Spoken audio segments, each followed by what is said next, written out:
Hey everyone, welcome to this weekend slash full moon Sidereal Astrology report. This is for the weekend of October 14th through the 16th, 2016. I'm Athen, and this channel is about using the actual constellations in the sky known as Sidereal Astrology. If you are new to the channel, be sure to check out the link down below for more information. All right, so a full moon, and it is in Pisces. In fact, another full moon in Pisces. The last one we had roughly about 30 days ago was right on the cusp between Aquarius and Pisces. In fact, that was a lunar eclipse, which was very transformational. Now, that one had more to do with healing. It had more to do with releasing past energies and old energies, which is the South Node side to that.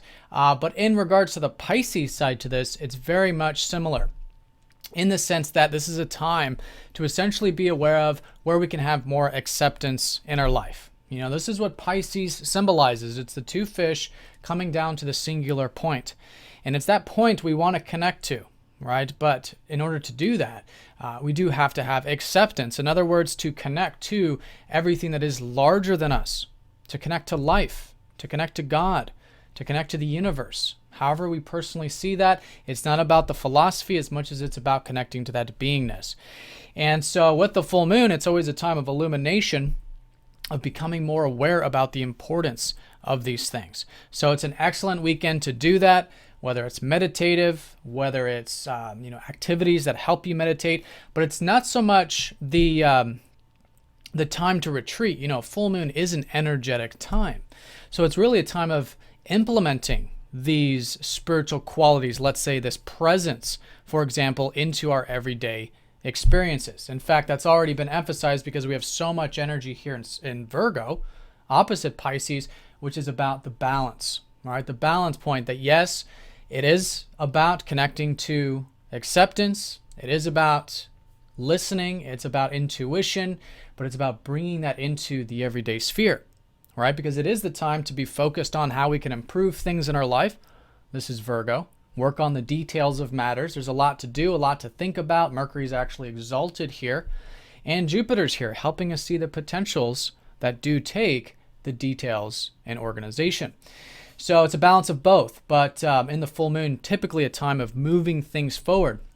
In fact, if there was anything roughly about 6 months ago that you did start on a spiritual level, then it's a good time to continue with that, move that forward. But generally, it is about moving forward the intuitive qualities of life, right? And it could mean getting some alone time and all of that, but again, bringing that into whatever it is we're already focused on. All right, so that's the Pisces side to it. This full moon will be conjoining up to Uranus. In fact, a very close conjunction, making this very significant in the sense that Uranus has been showing us over the past 7 or 8 years the importance of having spiritual freedom. In other words, the freedom that comes from when we are being, right? When we're present, when we're accepting, and there's a tremendous freedom that invokes, a transformation in many ways, which is these outer planets such as Uranus.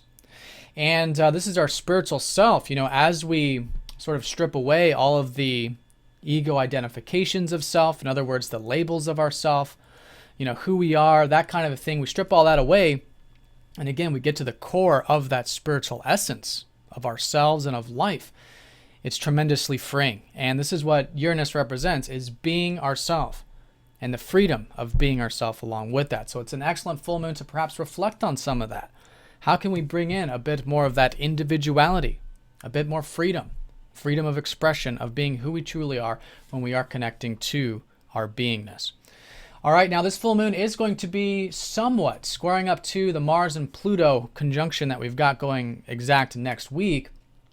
This isn't going to be an exact square, but I do want to mention the fact that there is this slight energy of perhaps uncomfortable change, all right, because the square is about this more uncomfortable energy, and Pluto and Mars, for that matter, are about deep change. And all in Sagittarius, this is about changing our belief systems particularly, right? Changing any past patterns of our belief systems. All right, so there's old belief systems, past things that are inhibiting us because they're based on fear. Because this is essentially what Pluto and Mars bring to the surface, is our fears. And these are the fears that prevent us from cultivating and making the changes that are necessary in our life. But we have to accept those fears. We have to be aware of those fears. Otherwise, they just stay there. So it's an excellent full moon to dive deep to see if there are any fears, any inhibitions, any anxieties, any traumas, any of this deeper stuff that Pluto can bring to the surface. And although uncomfortable, accepting them, facing them. And through that awareness, that conscious light, they naturally go. But the most important thing here is that we, through the awareness, make the change that is needed, that we feel is needed, that our inner guidance is telling us is needed right now with Pisces, and perhaps making the change to do that. All right, so that's that side of it. And of course, Mercury being so close to the sun, this is involving an opposition up to Mercury, again, emphasizing the fact that, yes, this full moon is about balance. It's about bringing in the intuition into the everyday experiences, the presence, the beingness, and perhaps even, too, developing ourselves on a physical level, such as through our routine, our diet, our regimens. You know, this is a spiritual process. In fact, without routine, without regimens, without work, you know, spirituality is meaningless. It can't be grounded if it's not implemented and actually constructively used. All right, not to mention the fact that you do need to structure time and all this in order to have alone time and meditate and all that good stuff. All right, so that's the full moon in a nutshell. Very transformational, very powerful, as it often is, but I think particularly because of the conjunction with Uranus, the freedom that comes from that beingness. All right, so here's all the other aspects that are going on this weekend. A lot of this is already what I've just discussed. This full moon is going to go exact here at the evening time on Saturday and early morning Sunday for some of us as well. So that's sort of shifting time going into Sunday. These are a lot of the same aspects. One aspect I did not talk about, which will be emphasized on Friday, is that Mercury will be sextiling up to Saturn. So although Mercury is in this configuration with this square up to Pluto, and this is going to play a big role this weekend, Mercury does have a bit of easier support with Saturn, in the sense that I think Friday in particular, maybe it's good for doing some of this daily stuff. Maybe some of the routine, maybe learning, reading, writing, correspondence. There's just an opening for a bit of discipline here, and it can perhaps be a bit productive. But let's talk about this Mercury, because Mercury is going to be squaring up to Pluto almost at the exact time of the full moon. And this in and of itself is an important aspect. So with this one, this is, again, Mercury, that's our mind. It's our routine. And again, Pluto, which is the deep change. So it's our mind that is changing along with this full moon. Our perspective, perhaps that routine, perhaps those everyday experiences that, again, although uncomfortable, we can make changes with. And Mercury being the mind, this can be perhaps some intense mental energy, you know, intense thinking or deep thinking. And so if it gets to be too much, obviously we do want to be aware of that, because with the square, sometimes there can be a tendency towards extremes. And if it's maybe an extreme of communication, of maybe trying to do some things, but we feel a bit blocked or inhibited, or our ego's in the way, or someone else's ego's in the way, that kind of a thing. Because it can be internal, it can be external, but the most important thing is that we're detached, we're present, we're accepting.